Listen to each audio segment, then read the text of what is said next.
I love this statistic because I think it goes right to the heart of the fact that training is necessary for us to succeed at our job and excel at our job.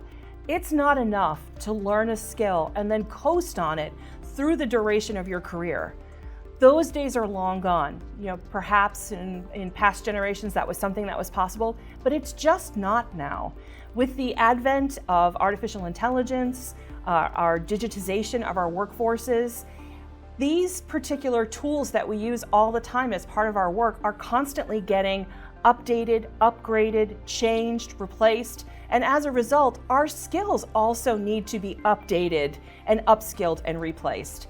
So it's critically important that there is a good, solid learning and development plan within your organization to take into account the fact that even though you have great employees that you've hired now who are fantastic at their jobs, their skills are going to degrade year over year unless we take active measures to ensure they keep pace with the changes around them.